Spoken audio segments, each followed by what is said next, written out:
قال له صاحبه وهو يحاوره أكفرت بالذي خلقك من تراب ثم من نطفة ثم سواك رجلا لكن هو الله ربي ولا أشرك بربي أحدا.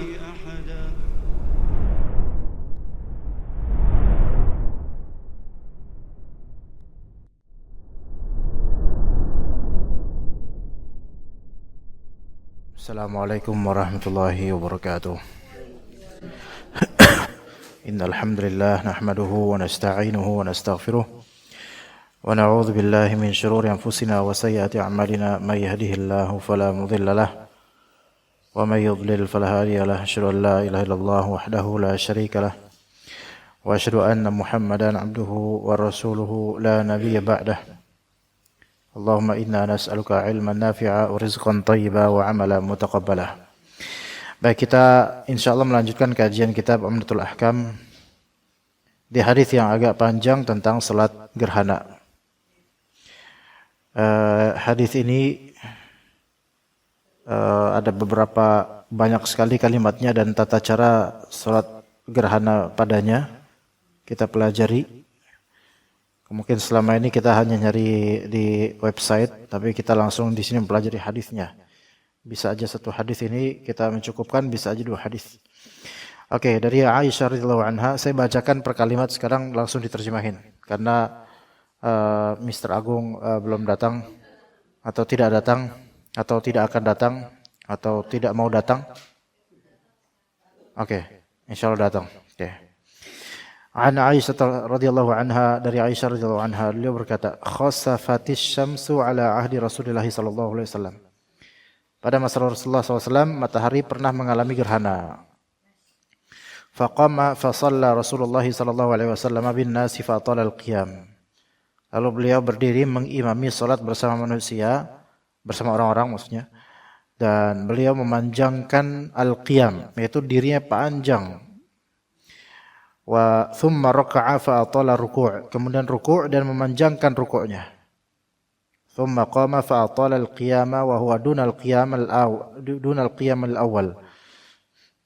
Kemudian beliau berdiri lagi i'tidal dan memanjangkan berdiri, namun tidak sepanjang berdiri pertama. Kalau berdiri pertama kan baca Al-Fatihah membaca surat. Nah, sekarang al-qiyam, sekarang i'tidal itu tidak baca Al-Fatihah, tidak baca surat, melainkan zikir yang ada padanya. Thumma, kemudian raka'a fa atala ruku' wa huwa duna ruku'il awal. Kemudian ruku' lagi. Beliau pun ruku' lagi, berarti ruku' di sini 2 kali. Ruku'nya 2 kali dan memanjangkan ruku', tetapi tidak sepanjang ruku' yang pertama. Thumma sajada fa atala sujud. Setelah itu beliau sujud. Ya, setelah itu beliau sujud dan memanjangkan sujudnya. Nah, begitu. Jadi sujudnya 2 kali nanti. Thumma fa'ala fi ar-rak'atil ukhra mithla ma fa'ala fi ar-rak'atil ula. Kemudian beliau melakukan pada rakaat berikutnya seperti yang beliau lakukan pada rakaat pertama. Kemudian thumman sarafa wa qadin jallatis syamsu. Setelah selesai dari salat, lalu beliau selesai salat beranjak pergi sementara matahari telah terang kembali, yaitu gerhana udah terbuka ya. Fa khataban nas, maksudnya pergi di sini bukan pergi keluar apa gimana, bukan, maksudnya selesai dari salat. Insarafa ini selesai dari salat. Fa khataban nasa fa hamidallah wa athna alaihi. Kemudian beliau berkhutbah ke orang-orang, berkhutbah di hadapan mereka. Beliau mengawali dengan memuji Allah dan menyanjung Allah. Tsumma qala, lalu bersabda, "Inna syamsa wal qamara ayatani min ayatillah, la tankhasifani limauti ahadin wala li hayatih. Fa idza ra'aitum dzalika fad'u Allah wa kabbiru wa sallu wa tasaddaqu." Sesungguhnya matahari dan bulan itu adalah 2 tanda di antara tanda-tanda Allah. keduanya tidak mengalami gerhana karena kematian seseorang dan bukan pula karena kehidupan seseorang. Jadi bukan itu sebabnya.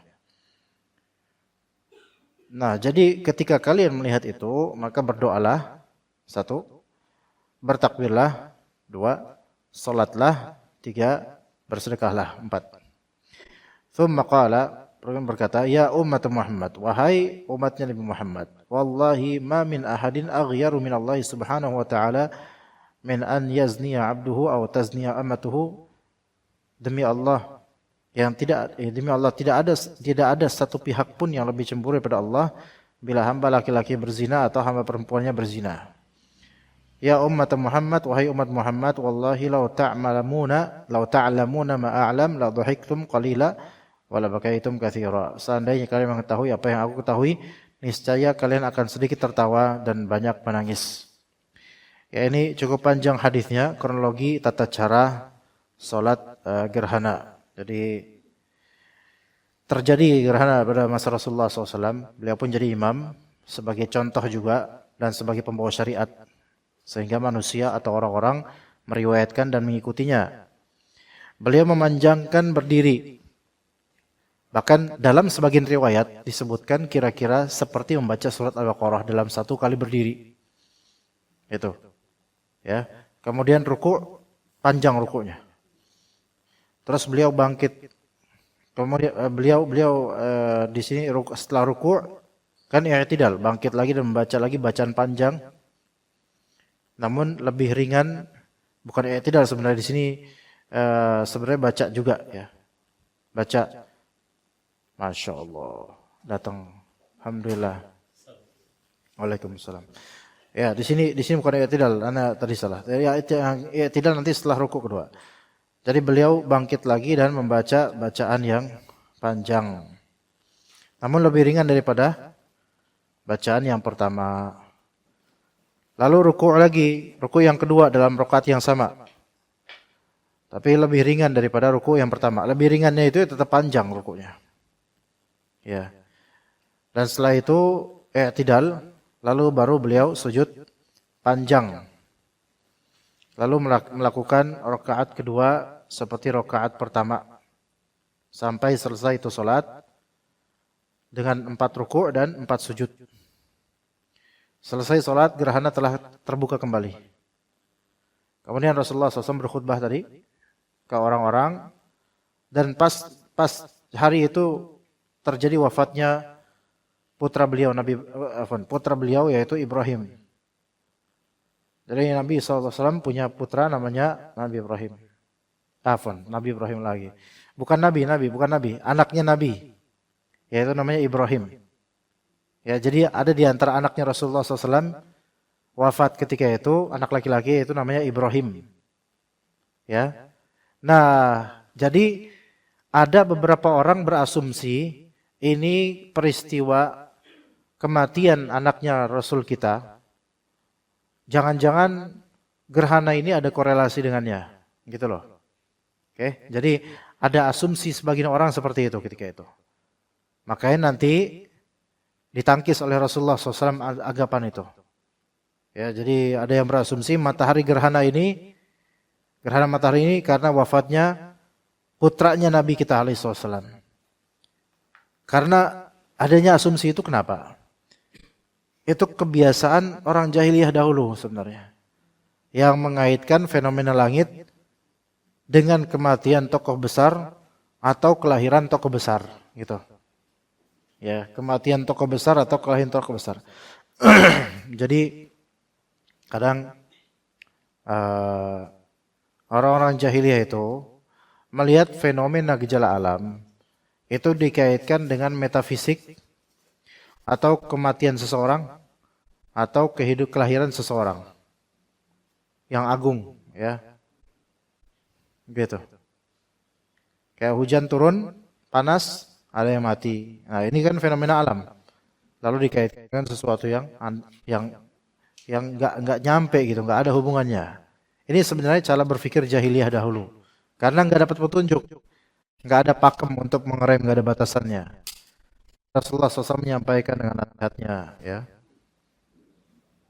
menjelaskan dan mengungkap tabir khurafat dan pikiran manusia dengan mengatakan inna syamsa wal qamara ayatani min ayatillah la tankhasifanil mauti ahadin walil hayatih.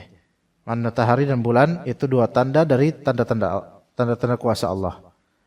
Keduanya tidak mengalami gerhana karena kematian orang atau karena lahirnya orang, bukan. Nah, jadi itu semua kekuasaan Allah agar dengan adanya fenomena ini orang itu makin ingat Allah, makin takut sama Allah dan mengingatkan mereka akan nikmat-nikmat Allah.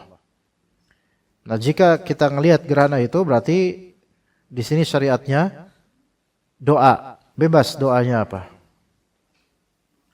Ya, jadi di gerhana kalau misalnya bintang jatuh jangan. Ya, meteor atau apa yang ternyata pesawat gitu kan.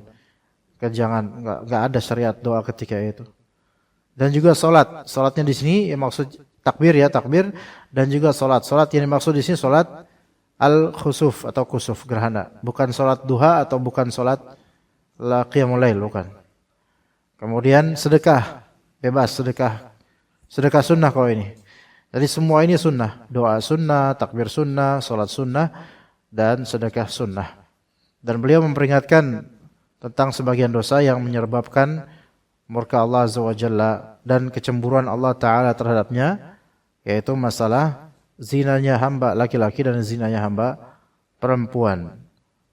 Dan pada endingnya di hadis ini, kata Nabi, pada endingnya yaitu jika manusia, ya lau ta'lamun, jika kalian mengetahui apa yang aku ketahui, niscaya kalian akan akan sedikit tertawa dan banyak menangis, ya, banyak menangis.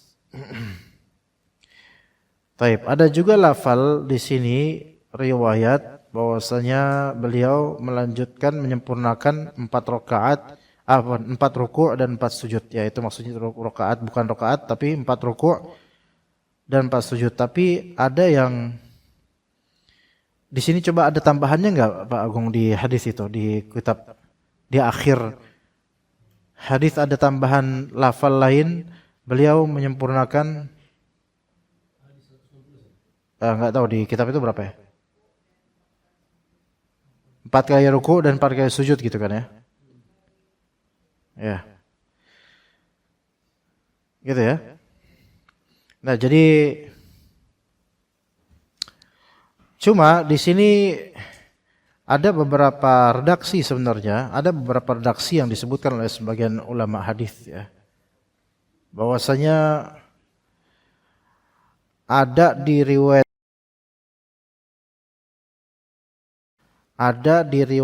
lainnya 4 rakaat. Ada di riwayat At-Tirmidzi bukan rakaat di sini tapi 6 ruku'. Ya. 6 kali ruku'. Paham? Maaf, tadi saya salah, bukan rakaat tapi ruku'. Nih, jadi ada riwayat Bukhari 2 kali ruku' saja. Dalam 2 rakaat beri 1-1. Ada yang menyatakan itu dari ulama. Kayak salat biasa, makanya dikatakan inna salatal kusufi ka salatin nafilah. Sesungguhnya salat gerhana kayak salat sunnah. Ruku'nya sekali aja. Itu ada yang menyatakan begitu. Oke? Ya. Ada yang memahami hadis itu seperti itu, memahami hadis lainnya. Oke. Jadi kalau misalnya ada salat gerhana berjamaah, imamnya memutuskan sekali ruku' kayak salat biasa, maka itu sah. Maka itu sah karena ada pendapat yang seperti itu berangkat dari pemahaman terhadap hadis lainnya, yaitu hadis Jabir. Ya, dan hadis lainnya. Tetapi ini kurang populer walaupun ada pendapat seperti ini. Dan yang paling populer yaitu 4 kali ruku' dalam 2 rakaat. Berarti 2-2 dan ini yang kita pahami dari hadis ini. Oke. Kemudian ada pendapat ketiga, ada model ketiga, 6 kali ruku'. Ini hadis Ibnu Abbas riwayat At-Tirmidzi. Yang disebutkan dari Ibnu Abbas annahu shalla fi kusufin faqara'a thumma raka'a thumma qara'a thumma raka'a thumma qara'a thumma raka'a.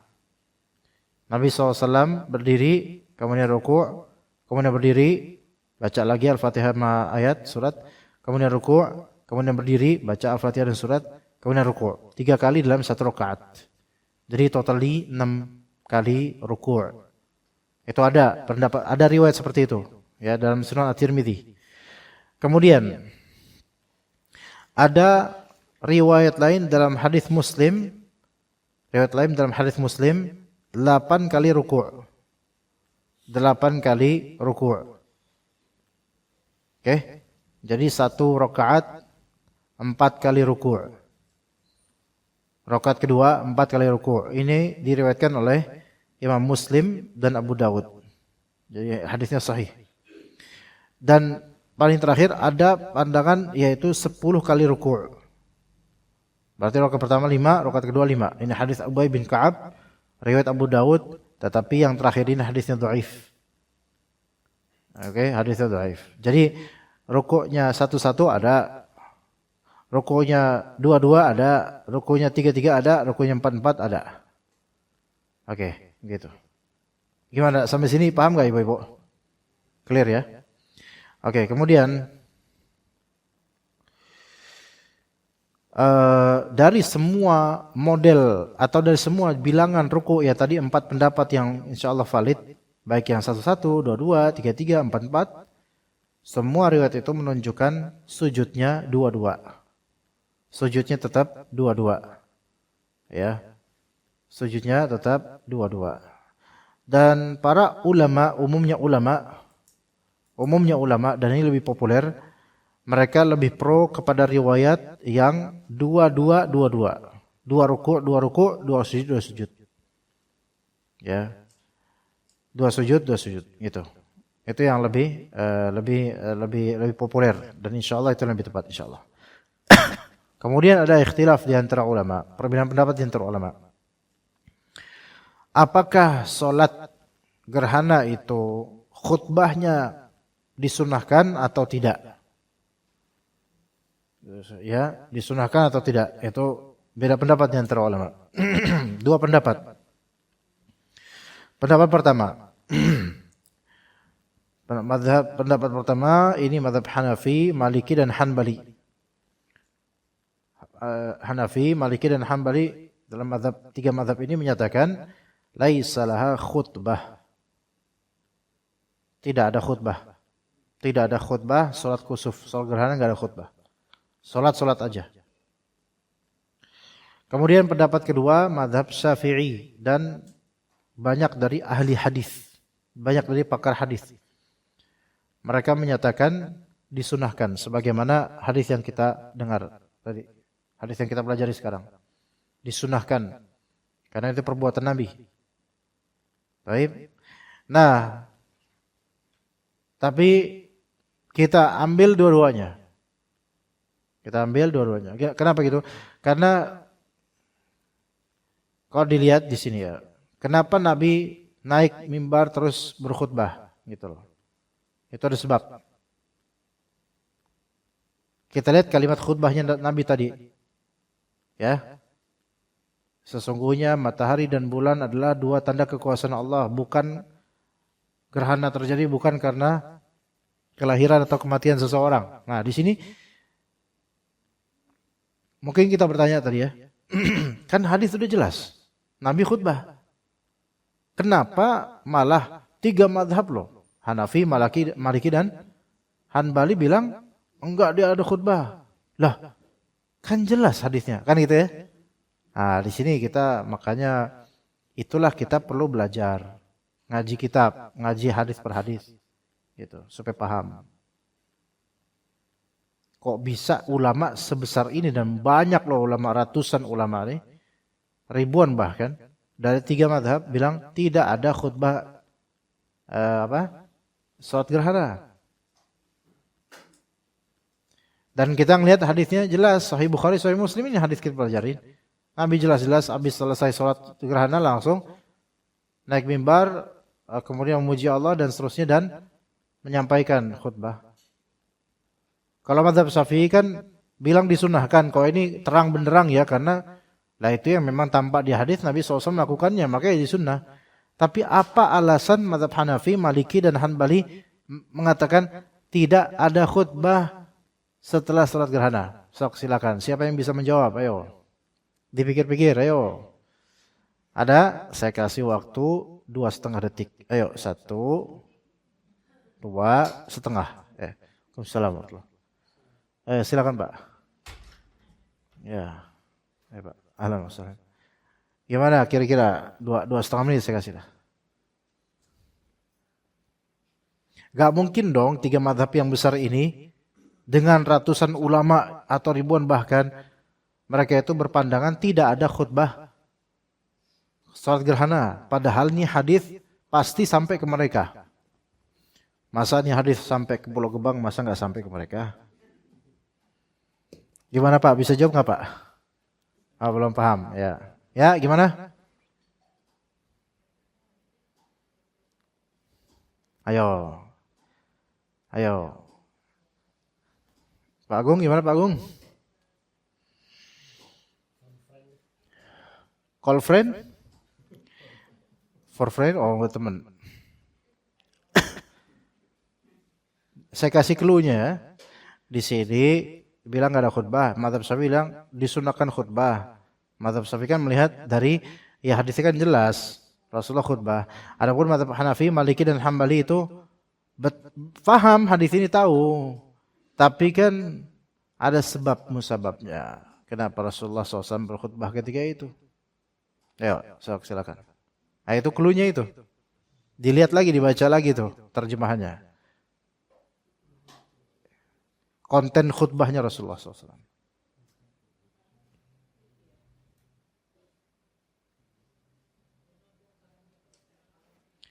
Karena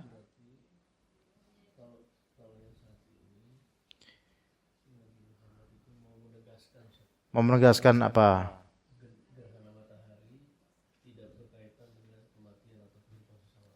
Oke, jadi intinya menegaskan. Berarti karena sekarang udah tegas, nggak usah ada khutbah. Tapi sekarang manusia pada berhajat untuk tahu ini. Coba kita baca lah. Kita baca khutbahnya Nabi itu ya. Sesungguhnya matahari dan bulan adalah 2 tanda di antara tanda-tanda kuasa Allah. Keduanya tidak mengalami gerhana karena kematian seseorang dan bukan pula karena kelahiran seseorang. Tapi Allah menjalankan fenomena ini dengan kekuasaannya agar Allah menakut-nakuti hamba-hambanya. Kenapa? Ayo. Jika kalian melihatnya, bersegala kembali kepada Allah. Di situ. Jadi berarti intinya Rasulullah pengen ngajarin kalian harus kalian kudu doa, sholat, takbir, sedekah itu. Kalau melihatnya. Jadi fikihnya di situ. Oke. Tapi bukan itu alasan ulama-ulama ini untuk tidak sunahkan khutbah. Ingat tadi kan saya udah bicarakan tentang konteks bertepatannya hari itu gerhana kematian Ibrahim, putranya Nabi SAW. Nah, ada rumor kemudian atau spekulasi banyak, asumsi sebagian ya bahwasanya ini ada kaitannya nih gerhana ini dengan meninggalnya anak yang agung gitu. Anak yang agung lah, Pak Agung. Oke. Anak yang besar gitu, anak-anaknya Rasulullah SAW. Oke. Gimana? Jadi gimana?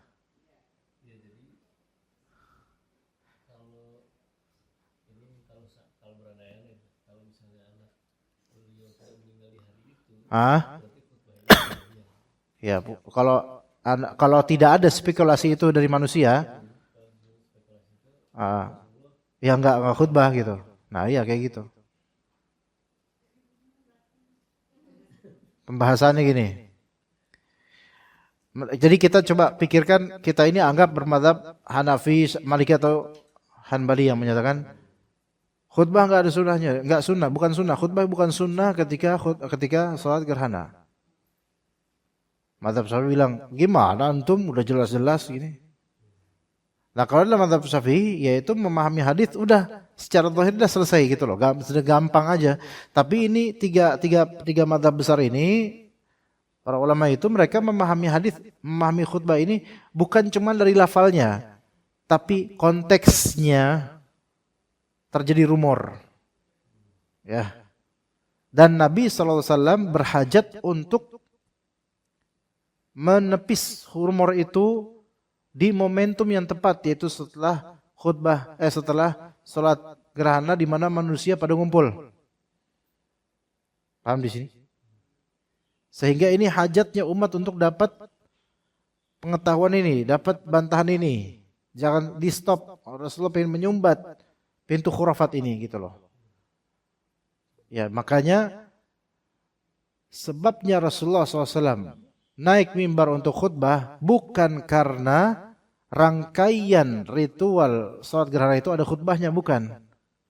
Tetapi naiknya beliau ini karena mengambil kesempatan mumpung orang pada ngumpul dan khurafat ini harus ditepis.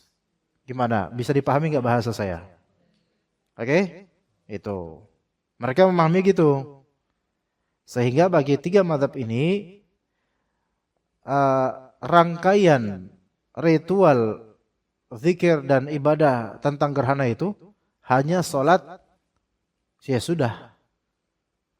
Ya, adapun berdirinya ke mimbar maka ini bukan sesuatu yang dianjurkan karena Nabi melakukannya ketika itu bukan konteks karena gerhananya, tapi konteks karena spekulasi orang-orang ini. Oke? Oke, jadi si paham insyaallah ya. Tapi dalam mazhab Syafi'i memahaminya nggak kayak gitu. Nah, kita nggak bisa menuduh mazhab Hanafi, Maliki, Hanbali ini menyelisihi dalil. Enggak menyelisihi dalil karena mereka memahami dalil dengan cara seperti itu lebih dalam gitu loh. Ya. Nah, karena kita nggak mau salah-salahan, maka yang lebih afdol adalah tafsil, yaitu merinci.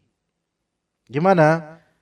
Dikatakan oleh para ulama anau in ihtija ilal khutbati wa ila mau'izatin nas. Ya. Wa tabayyana wa tabyini amrin lahum ustuhibbat ka fi'lin Nabi SAW.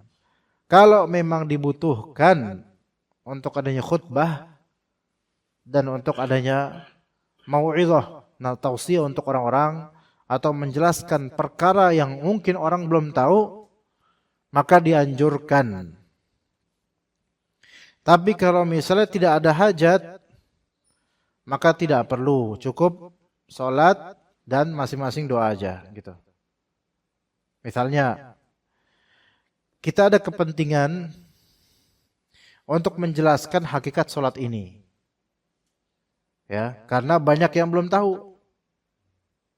Ya, jadi setelah saya sholat, karena ini jemaahnya orang awam, ya khutbah nggak apa-apa, dianjurkan, berpahala iya, karena orang pada belum tahu nih, kita kasih tahu, gitu.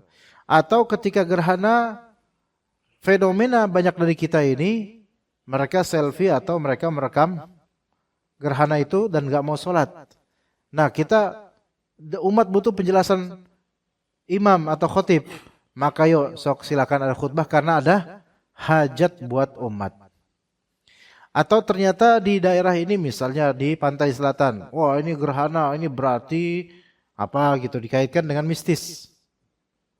Maka dianjurkan untuk adanya khutbah setelah sholat gerhana. Gitu ya. Adapun kalau misalnya di pesantren dan yang sholat gerhana santri semua, hafal Quran, paham agama semua, maka nggak perlu ada khutbah gerhana, nggak perlu. Karena yang nggak ada hajat untuk itu. Mereka silahkan doa masing-masing aja udah. Oke, sampai sini gimana? Bisa dipahami? Ini yang lebih tepat. Ya, gitu. Nah, oke. Sekarang di sana di Masjid Baitul Muttaqin. Di mana Pak Agung? Masjid Baitul Muttaqin. Oke. Kalau terjadi sholat gerhana, terjadi sholat gerhana, afdolnya ada khutbah apa enggak? Tergantung. Ya enggak, audiens sini gimana? Orang sini butuh. Kenapa butuh? Edukasi. Ya, ya butuh. Adapun kalau misalnya komplek, ini komplek apa sih? Komplek apa Pak? Kalau komplek Pertamina ini semuanya ahlus sunnah dan ini komplek para asatidzah, istri-istri mereka semua ustazah semua, anak-anaknya cingkrangan semua gitu misalnya. Ya udah pada doa sendiri-sendiri aja udah. Enggak perlu khutbah gitu. Karena ketika Nabi khutbah gerhana ketiga itu sifatnya kontekstual, bukan merupakan rangkaian permanen. Gitu. Beda dengan sholat Id. Nah, sholat Id setelah itu kan khutbah. Itu rangkaian permanen. Jadi nggak bisa tuh misalnya Assalamualaikum warahmatullahi, Assalamualaikum warahmatullahi, dah selesai terus pada salaman bubar. Enggak, itu bukan nggak bisa. Itu nggak bisa dipisah sama khutbah. Gitu ya. Kayak misalkan sholat Id. Dihikayatkan Nabi sholat Id, jadi imam sholat Id, setelah sholat Id kan beliau naik mimbar khutbah. Nah kemudian setelah itu beliau ke tempat para ummahat dan menasihati ummahat supaya sedekah dan seterusnya. Ya kan ada hadis ini masih ingat gak ibu-ibu? Sekarang saya tanya, tausiah untuk ummahat ini apakah termasuk rangkaian dari sholat Id atau bukan? Bukan. Khusus. Kontekstual itu. Jadi bukan termasuk rangkaian sholat Id. Rangkaian sholat Id itu khutbah, sholat 2 rakaat kemudian khutbah, udah. Selesai khutbah, ya udah. Ya gitu. Jadi nggak mesti nanti khotib habis khutbah terus ke tempat ummahat. Ummahat nih gelagapan. Kenapa bang? Nggak apa-apa, saya pengen lihat aja gitu. Wahai para ummahat sekalian, banyak-banyak sedekah ini. Enggak. Ada nggak yang ngelakuin itu sekarang khotib-khotib? Nggak ada, karena memang itu bukan hal yang disunahkan sebagai rentetan, kecuali kalau memang konteksnya itu mendukung untuk hal itu. Misalnya di tengah ummahat ini di hari khutbah sedang terjadi desas-desus. Dan khotib tahu hal itu. Maka boleh khotib kemudian datangin, wahai ummahat sekalian, jaga omongan, jangan ngurusin rumah tangga orang lain. Nah, boleh kayak gitu, ya. Tapi biasanya khotib kalau kayak itu pasti dijulitin sama ummahat.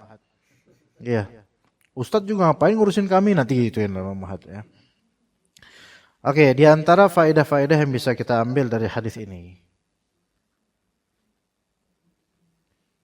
Satu, ya pastinya pernah terjadi gerhana matahari di masa Rasulullah SAW. Kemudian disyariatkannya sholat gerhana. Jumhur menilai sholat gerhana ini sunnah muakkadah. Ada yang menilai ini wajib. Tapi yang lebih sahih adalah sunnah muakkadah. Bagi yang melihat. Ya, bagi yang melihat. Kemudian dianjurkan untuk memanjangkan sholat ini. Dari semua bacaan. Semua bacaan. Baik pas berdirinya, pas rukuknya, pas sujudnya, panjang semua. Namun rukuk berikutnya lebih ringan daripada rukuk sebelumnya dan seterusnya. Ya supaya tidak bosan, tidak jenuh. Karena kalau semua flat sama menitnya itu yakin bosan, ya. Dan bakal panjang banget. Coba lebih enak mana? Panjang di awal tapi makin pendek di akhir, atau pendek dulu di awal bakal panjang di akhir? Kira-kira lebih mana ya? Lebih enak mana? Panjang di awal, ya. Nanti menuju lebih pendek lebih lega. Coba kalau awalnya di PHP pendek dulu, makin lama makin panjang, orang malah justru mereka walk out gitu ya. Oke. Dianjurkan khutbah bila diperlukan. Bila diperlukan. Adapun jika tidak diperlukan, jemaah udah pada paham, maka nggak perlu ada khutbah salat khusuf ya. Dan termasuk adab memulai khutbah dengan memuji Allah Ta'ala. Dengan memuji Allah Ta'ala. Oke, itu di antara faedah yang bisa kita bahas. Tapi ada juga yang bisa kita pelajari dari sisi lain, yaitu Nabi Sallallahu Alaihi Wasallam menangkis dan menolak asumsi atau spekulasi gerhana itu karena wafatnya Nabi Ibrahim. Ini pelajaran besar. Astagfirullah, Nabi Ibrahim. Wafatnya Ibrahim, anaknya Nabi SAW. Ya. Ini pelajaran tentang memerangi khurafat. Memerangi khurafat. Maka diperbolehkan seorang khatib untuk menyinggung khurafat yang terjadi di masyarakat. Dibolehkan, bahkan kadang-kadang itu diharuskan kalau memang itu khurafat sudah terlalu besar ya. Sekitar 3 tahun lalu ada beberapa artis yang membeli boneka dan meyakini ada roh di boneka itu. Apa ya namanya? Labubu. Ya. Misalnya. Alhamdulillah sekarang enggak kayak gitu, enggak. Itu sempat selama 1 bulanan lah kira-kira, itu sempat jadi topik trending lah gitu kan. Trending topik gitu. Nah, saya sampai juga pernah ngelihat ya waktu saya naik motor ke Cengkareng gitu. Mau kajian, itu ada Gojekwati, itu dia pakai jaket Gojek. Nah, dia naik motor dan menerobos di tempat busway. Jadi cepat gitu. Nah, kalau saya di tempat normal gitu kan. Itu. Soalnya kalau saya di tempat busway saya nggak bakal cerita di sini ya. Nah, saya di tempat normal. Nah, ketika itu saya ngerasa aneh, ini orang kok kayaknya kan kalau gendong bayi kan di depan gitu kan kayak pakai apa nih namanya, biasanya di pundaknya itu kan ada tali gitu loh. Saya di belakang, ini ibu-ibu Gojekwati ini jangan-jangan dia bawa bayi gitu. Itu di masa-masa viralnya boneka itu. Saya ngebalap dong dari jalur biasa tuh. Saya pengen tahu, kepo gitu.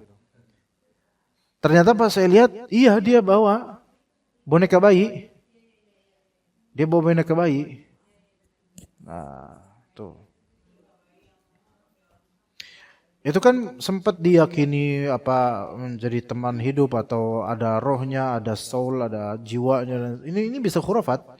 Nah, misal kalau emang kayak gitu terjadi dari viral, boleh nggak sih dai ketika khutbah Jumat misalnya itu menyinggung masalah ini? Ya boleh, untuk mengedukasi masyarakat supaya nggak terjerumus. Walaupun jangan spesifik, ya nyebut nama lah, nyebut siapa artisnya lah, jangan. Kalau itu nggak etis. Di kajian biasa aja nggak etis, apalagi kalau di khutbah Jumat global aja. Yang penting orang pada tahu hukumnya gitu. Ya, ini dengan tujuan supaya akidah umat bersih. Ya, juga agar orang tidak bergantung pada takhayul semata. Begitu. Karena kan trending ini juga berasal tadi dari artis dan berasal dari orang luar juga, luar negeri gitu. Jangan sampai masuk ke kita. Nah, seperti itu. Kemudian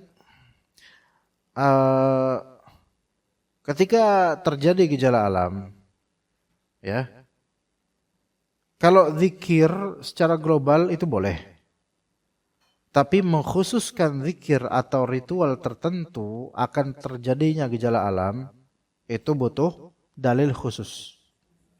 Oke. Kalau kita memang mengkhususkan zikir tertentu untuk kejadian alam spesifik, maka butuh dalil spesifik juga.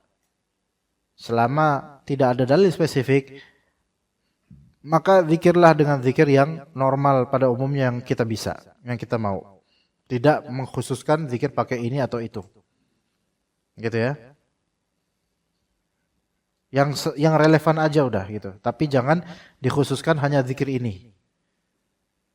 Lihat di salat khusuf ini diperintahkan apa? Berdoa. Umum. Salat khusus dicontohin. Takbir, lafal khusus, Allahu Akbar. Sedekah umum. Jadi kan 4 yang disuruh Nabi apa?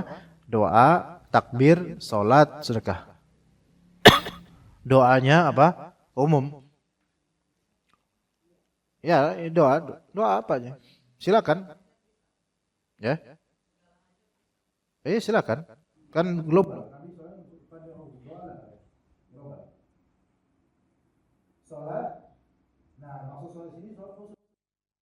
Yaitu salat gerhana. Takbir. Nah, kalau takbir kan memang lafalnya khusus. Ya udah. Inilah yang disebut mengucapkan lafal khusus untuk momentum khusus yang berdalil ini takbir. Jadi lihat gerhana Allahu Akbar gitu. Takbir. Lanjutin gimana? Gak apa-apa.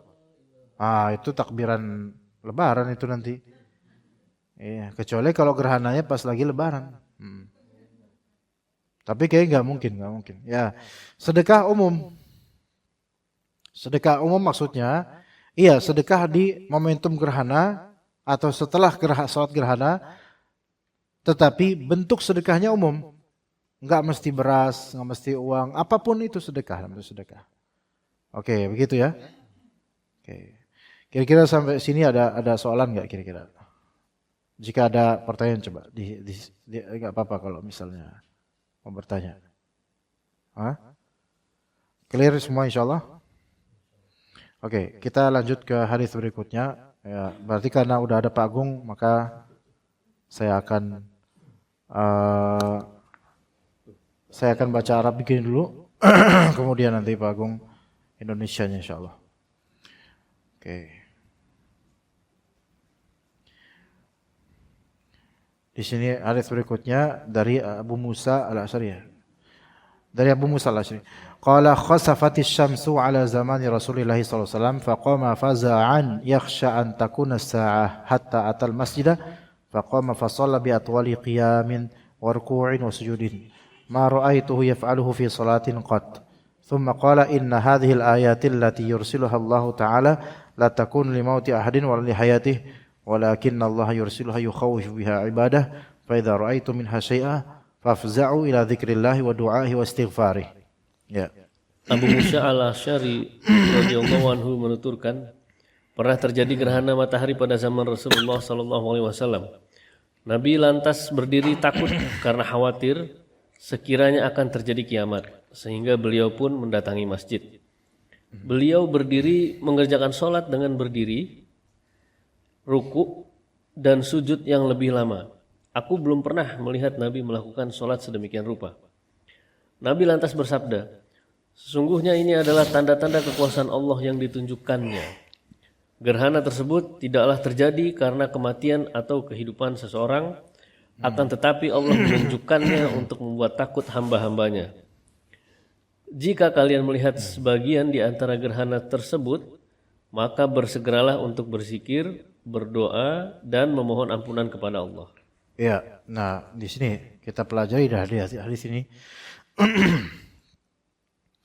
Manusia itu memang normalnya punya reaksi terhadap kejadian yang unik, beda, lain daripada yang lain, tidak lazim atau menggemparkan, itu biasanya manusia punya reaksi.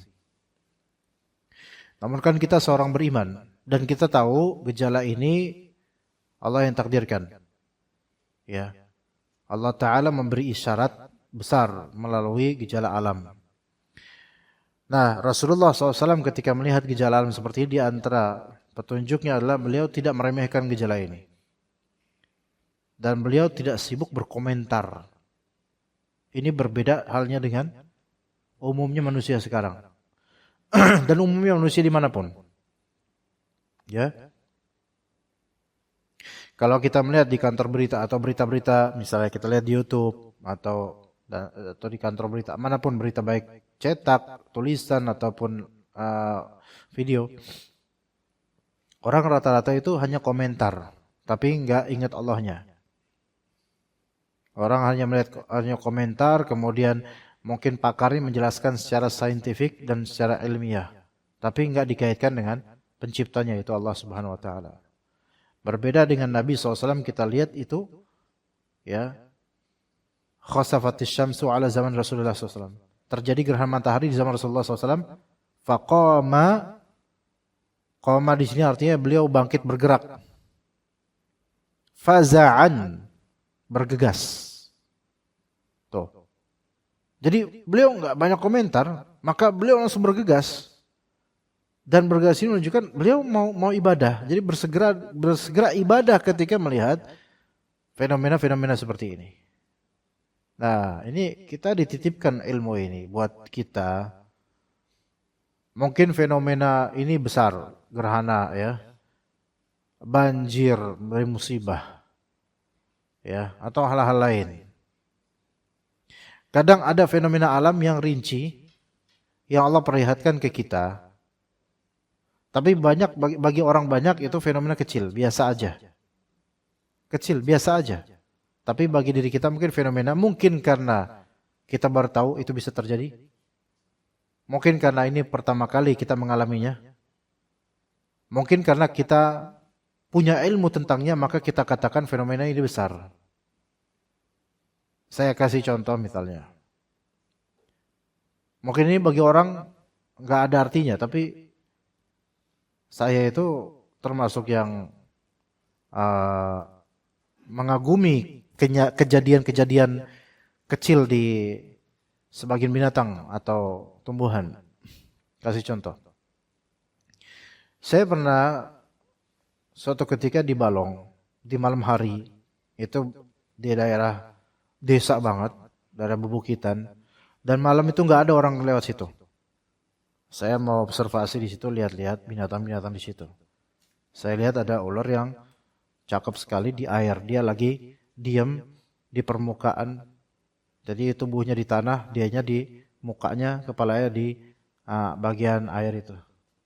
Agak jauh dari tepian, saya nggak bisa nangkep. Kalau saya turun ke balong, dia pasti kabur, gitu. Kecuali kalau saya pura-pura jadi ular, nggak mungkin.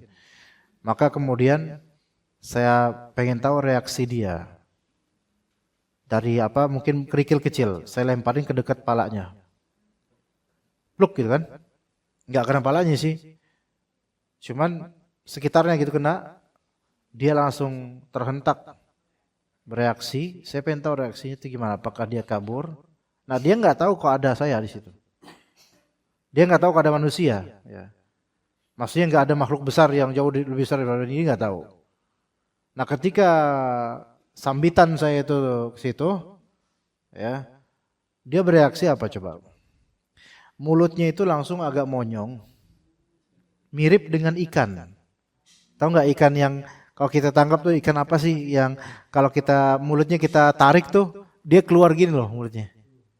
Ikan-ikan yang lapar di Balong di pagi hari, tahu nggak kayak gitu kan, menggap-menggap gitu. Tiba-tiba dia menggap-menggap. Lah, ini ular kok jadi kayak ikan. Jadi maksudnya dia tuh berkamuflase. Khawatir sama predator, padahal dia predator.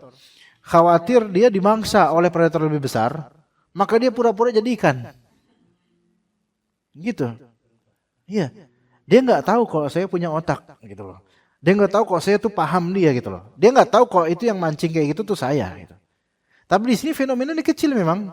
Bagi orang apaan sih gitu. Tapi bagi saya ini ular aja baru pertama kali saya ngeliat ada ular mengkamuflase mulutnya itu monyong jadi ikan.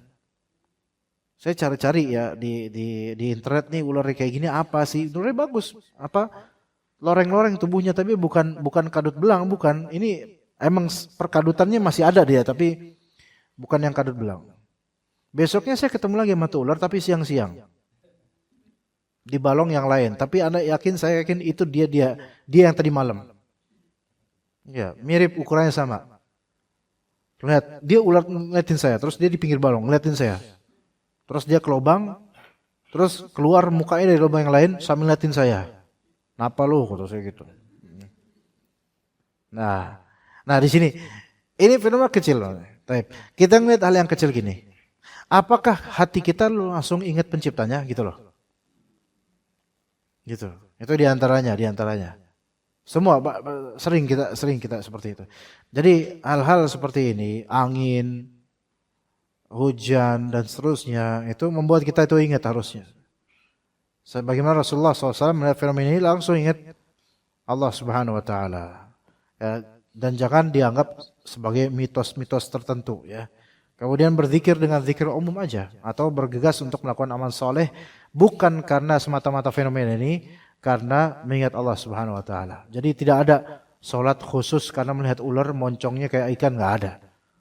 Tapi maksudnya adalah kita langsung ingat Allah dan kita beramal soleh setelah itu bukan karena ularnya, tapi karena teringatkan akan pencipta fenomena ini yaitu Allah Subhanahu Wa Taala. Oke.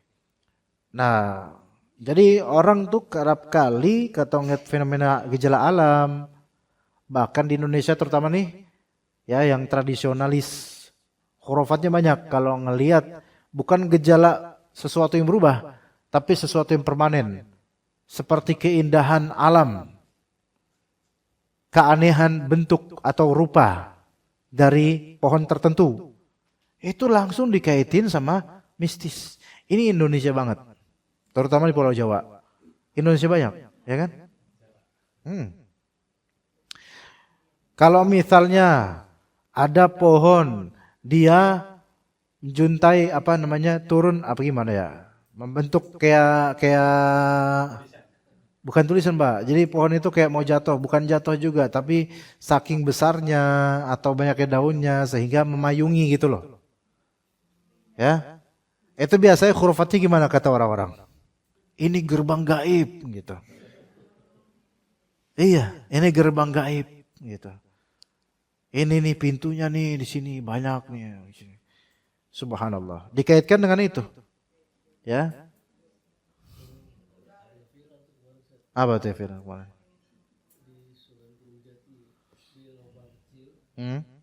Ya. Oh iya ya. Ya kayak gitu banyak tuh. Menuju Mekah lah, ini ada gua, terus habis itu ini airnya bersumber dari Mekah dan seterusnya itu. Ya. Itu gimana ya? Terus ada yang percaya gitu loh. Ini orang bercanda pas serius gitu. Sebenarnya ngomong itu bercanda pas serius sih. Kalau bercanda, nggak boleh bercanda kayak gitu karena bohong banget. Kalau serius, ya subhanallah ngeri juga. Terus ada lagi yang datang dan pasti ada kotak amal di situ. Kan ujung-ujungnya itu. Ujung-ujungnya itu. Iya, jadi itu kenyataan. Terus kemudian bangunan-bangunan lawas, peninggalan-peninggalan zaman dahulu, petilasan-petilasan dahulu itu. Nah itu. Ya, misal danau tertentu mengandung khasiat apa. Ada di daerah Ciamis itu namanya Kawali Panjalu. Daerah Panjalu namanya. Dari namanya aja udah mengesankan ke sana. Ya, yang Jawa jaluk tahu nggak jaluk? Ngejaluk, ya. Minta ngejaluk, ya. Panjalu. Jadi Panjalu itu permintaan. Ya benar nggak? Pan itu apa? Kok bahasa Sunda yakin? Pan. Oh, gitu. Panjalu, yaitu panjaluan gitu loh, apa? Permintaan gitu loh. Gitu. Jadi pan ini per gitu artinya. Ya. Nah, itu ada danaunya daerah sana. Dicari di Google ya, Pak Agung ya. Bener ada kan? Tuh kan saya nggak bohong gitu. Gitu ya. Itu tuh banyak yang wisatawan religius di situ. Karena indah, iya itu ada gerbangnya. Itu kan disinyalir, nggak usah dilihatin saya. Ya itu disinyalir itu petilasan dari salah satu pembawa syiar agama Islam di tanah Pasundan, yaitu. Baca aja historinya. Nah itu, ini saya ngomong gini bukan supaya kita ayo bareng-bareng ke sana wisata religius, bukan. Walaupun asik juga sepertinya, tapi jangan. Nah itu pernah saya dapat cerita juga dari orang Ciamis juga. Kalau misalnya ke sana, itu ada sampai orang dari suku tertentu yang nggak perlu saya sebutin. Itu dibawa air danau itu, ke situ tuh cuma pengen bawa dari air danau itu untuk mengairi sawahnya supaya berkah. Karena kata mereka, ada di antara mereka khurafatnya mengatakan, ini danau saking indahnya, saking bagusnya ini, airnya itu berasal dari Mekah. Mekah aja kering kayak gitu, gimana air gimana? Itu kan gimana sih, gitu kan? Iya, air dari laut disuling gitu kan, atau air zam-zam gitu kan. Tapi kan sampai Cipanjalu bukan zam-zam. Itu terowongannya dari mana, samudra mana bisa lewat gitu kan? Itu sampai, makanya khurafat itu mengalahkan logika gitu loh. Kalau udah biasa antara khurafat, lama-lama terus itu tergerus. Akalnya tuh kayak, akal sehatnya tergerus jadi bahlul pakai huruf U gitu. Iya. Kan. Kalau pakai I berarti bihlul dong gitu. Ya kan? Iya. Itu takhayul jadi menggerogoti tauhid dan menggerogoti akal sehat. Begitu. Baik, sampai sini, Itu kalau zon itu masih lebih mending loh zon itu. Lebih buruk daripada zon itu waham namanya, delusion, ya apa khayalan. Zon itu adalah persangkaan yang masih ada premis yang mungkin bisa dibuktikan. Tapi kalau delusi itu udah nggak mungkin gitu loh. Udah nggak mungkin, delusi itu nggak mungkin. Itu waham namanya waham. Cara di KBBI waham. Waham dari bahasa Arab. Waham itu tingkatan yaitu bukan persangkaan. Persangkaan itu zon. Enggak, waham itu iya meyakini sesuatu yang mustahil dibuktikan. Atau sebalik dari apa yang kenyataannya, itu waham namanya. Gitu ya. Jadi bukan zon. Zon itu masih agak bagus. Karena zon itu dia masih punya bekal untuk persangkaannya. Gitu. Misalnya bau nih, lu belum mandi ya? Nah ini zon. Karena emang baunya bau keringat misalnya. Ini masih mungkin. Tapi kalau misalnya bau nih, kayaknya ada kuntilanak dah. Nah ini waham ini. Waham. Bau kentang. Iya, taunya ada orang bikin donat kentang gitu kan. Ya seperti itu waham semua. Makanya indigo itu waham semua sebenarnya. Walaupun dia memang ngerasa bisa ngelihat, tapi tetap ini waham karena nggak bisa dibuktikan, Waham, gitu. Kecuali pakai kamera dibuktikan, baru dia bisa menjadi yakin atau zon, gitu. Tapi kalau nggak bisa buktiin, ya itu waham, delusi, ilusi, khayal, gitu. Iya.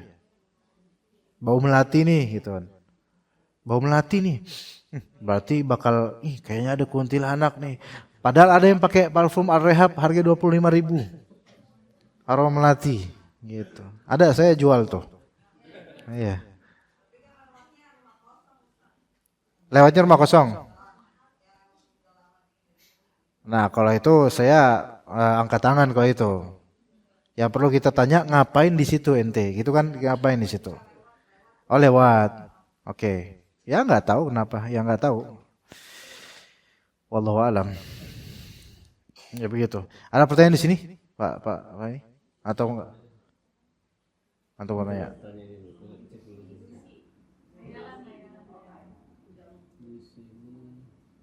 Oh, enggak ada pertanyaan kalau gitu yang lain. Ya. Bagaimana hukumnya, Ustaz? Bagaimana hukumnya misalnya ada satu musibah gitu. Musibah dalam artian begini, Ustaz. Ada di area pegunungan ada wisatawan yang pegunungan. Ada wisatawan yang hilang di gunung tertentu misalnya. Ya. Kemudian dengan mencari dengan tujuan mencari nafkah wisatawan yang hilang itu, bekerja sama dengan anak indigo misalnya. Nah itu hukumnya gimana, Ustaz? Haram. Oh itu haram, Ustaz. Haram, nggak boleh. Kalau terjadi ketemu gara-gara itu, Tentu itu karena Allah, bukan karena anak indigo. Tapi itu jadi fitnah. Jadi dari first time haram langsung. Karena kalau oke, nggak apa-apa, ntar diusahakan, akhirnya ketemu gara-gara anak indigo, itu kan malah jadi repot ke depannya. Orang jadi terfitnah. Oh iya ini, ya dari awal putusin itu. Nggak ada indigo, nggak usah dipakai indigo. Gitu. Karena setan bakal bermain. Setan bakal searching di mana nih yang hilang nih. Dikasih tahu lah ke anak indigo. Akhirnya orang mengkultuskan anak indigo ini atau menganggap keindigonya itu berkah gitu loh. Padahal enggak, ini semua kerja sama setan. Apa bedanya dengan kita punya barang hilang, terus kita tanya ke dukun? Sama sebenarnya.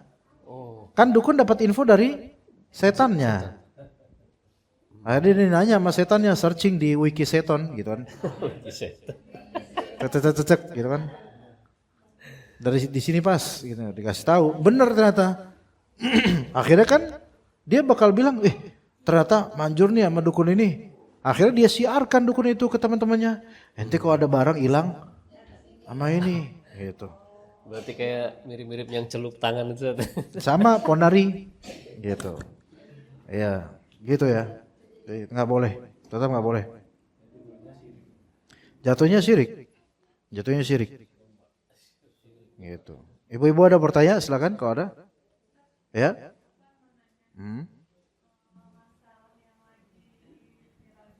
Apa tuh?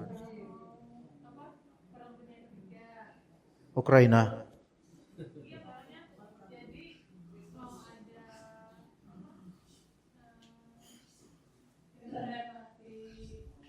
Mau ada apa? Listrik mati.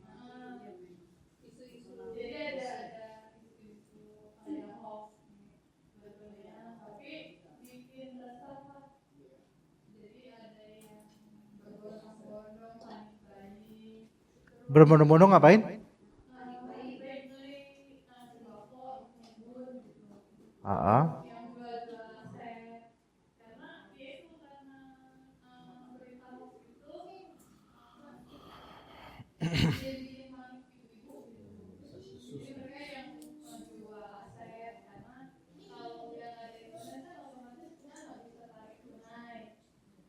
Ya, ya.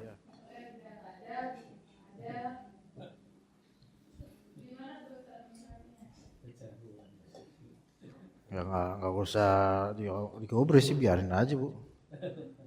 Kalau soal kabar kayak gitu ya, perang dunia World War III itu Donald Trump aja udah bilang ke Zelensky, Presiden Ukraina, don't start World War III. Ini kan masalah Ukraina Rusia kan sampai sekarang nggak selesai-selesai. Gitu loh. Perang dunia ketiga, ya kalau emang terjadi terus apa ya udah perang aja sana, kan bukan kita. Tapi emang imbasnya pasti ke banyak orang. Gitu. Gini loh, kita nih sebenarnya kalau mau takut kita tuh nggak semenderita Palestina sama Sudan gitu. Jauh banget kita, enak banget gini kok. Iya, jauh banget kita tuh nggak menderita sebenarnya. Cuman kita mungkin kurang bersyukur dan kita emang nggak siap dengan perubahan-perubahan yang terjadi gitu loh. Gitu. Kan sebenarnya perang ekonomi, perang global itu udah terjadi belakangan 2 tahun belakangan ini, apalagi semenjak Donald Trump menjadi presiden USA itu kan memang betul-betul. Kita sekarang emang ngalamin jadi Venezuela. Kan Indonesia nih, Venezuela kan di take down presidennya. Carlos Badrun apa Carlos siapa namanya itu? Carlos Ritonga atau siapa namanya? Carlos Maduro ya. Perlu murojaah lagi nih. Jadi itu sama istrinya aja disekap ditawan loh sama USA itu. Emang negara kita sampai begitu gitu loh. Itu padahal cadangan oil atau minyak di Venezuela itu tinggi banget loh. Indonesia kalah. Makanya kan Trump ngincer situ. Dan juga si Maduro ini juga zalim ke ke rakyatnya.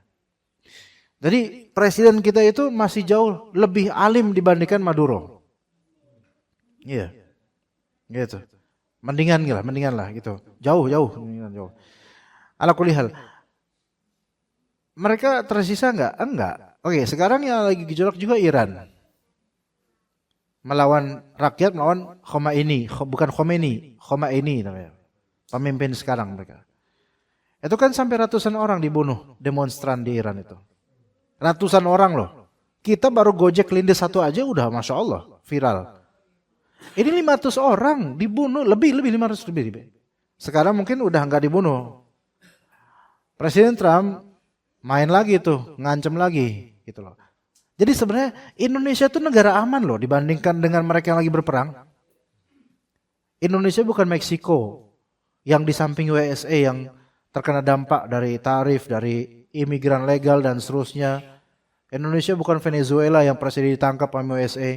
Indonesia bukan Cina, walaupun Cina powerful, tapi kan Cina sama Amerika lagi perang perdagangan. Indonesia bukan Rusia yang punya Presiden Putin dengan ketegasannya untuk harga diri Rusia. Indonesia bukan Ukraina yang rakyatnya betul-betul banyak yang amburadul hidupnya. Indonesia bukan Palestina yang dizalimi Israel. Indonesia bukan Israel juga. Indonesia bukan Sudan. Indonesia. Gitu. Nusantara, alhamdulillah kita enak, mau kajian enak. Mau ngapain bisa, cuman memang ini kan kita kena dampak dari peperangan global ekonomi Cina, Amerika dan semua hal itu kena imbasnya, bukan Indonesia doang. Kalau mau takut sama Allah aja hari akhir, udah itu lebih takutin gimana amal kita nanti gitu. Soal nanti listrik mati. Itu di Blok P, kompleks saya yang Blok P itu kadang mati sampai jam 12. Kesel, tapi ya mau gimana coba. Bahkan dulu pernah sampai sini di kajian sini tiba-tiba tokennya nyala. Maksud saya Bu, nggak usah takut hal kayak gitu. Kalaupun misal Anda itu terjadi misal itu sudah ada terjadi sebelumnya di Palestina. Di sebagian tempat Iran aja dalam beberapa hari itu internet dimatiin semua sama pemerintahnya. Dibunuhin rakyat-rakyat yang demonstran itu. Itu. Iran ya, kita nggak support Iran pastinya. Bukan kita support Iran, bukan. Itu negara Syiah. Banyak orang musyrik juga di situ walaupun atas nama Islam. Tapi Indonesia itu masih jauh mending. Gitu loh. Kalau ada ancaman listrik bakal mati, suatu saat bakal mati memang. Minimal kiamat bakal mati. Terus pasokan makanan itu bakal habis. Insya Allah Allah kasih rizki. Allah itu nggak mungkin kita tuh mati. Nggak mungkin kita hidup nggak dapat rizki. Allah yang jamin rizki kita. Itu ke situ aja, ke hadis Nabi aja. Nggak usah mikir. Bahkan kalau kita sekarang miskin pun, tetap Allah kasih rizki. Binatang aja nggak panikan kok gitu. Tanya burung-burung yang berterbangan di pagi hari. Tanya anjing depan rumah sini yang kemarin ngencingin motor tim saya. Sampai sekarang nggak masuk karena sakit loh. Karena pekan kemarin dikencingin motornya. Itu anjing yang bisa keliaran yang putih itu. Iya. Itu aja nggak mikir apa-apa. Ya betul mereka nggak punya akal, betul. Tapi kan Nabi bilang, "Lau annakum tatawakkaluna 'ala Allah haqqa tawakkuli." Seandainya kalian tawakal sama Allah sebaik-baik tawakal, maka Allah Ta'ala akan rizkikan kalian seperti Allah rizkikan burung pagi pergi nyari makan, sore pulang dengan perut kenyang. Tuh. Ya, burung pakai permisalan burung karena burung apa? Burung itu umumnya nggak ada hasad dan percaya aja rezeki udah ada dari Allah dah. Akhirnya dapat kok. Padahal burung itu dari pohon ke pohon, tangkai ke tangkai, daun ke daun, nyari, nemu. Kira-kira ada predator nggak di pohon? Ada, toke, iya, ular, atau burung lain mungkin yang lebih besar bisa aja gitu kan. Dan hal-hal lain, tapi tetap tawakal. Gitu. Jadi nggak usah ditakut-takutin dengan konspirasi teori. Disebutkan konspirasi teori adalah ketika bukti-buktinya itu tidak bisa dipertanggungjawabkan. Sesuatu yang tidak bisa dipertanggungjawabkan bukti-buktinya itu kalau berkaitan politik, bukan berkaitan dengan gaib ya. Kalau gaib itu namanya waham, ilusi. Tapi ini namanya konspirasi teori gitu. namanya konspirasi teori. Gitu ya Bu ya, nggak usah panik Bu. Insya Allah listrik Ibu tetap diisi insya Allah ya, insya Allah ya. Masih makan beras, makan nasi insya Allah. Ya nggak ada nasi dedak lah ya, bisa lah makan.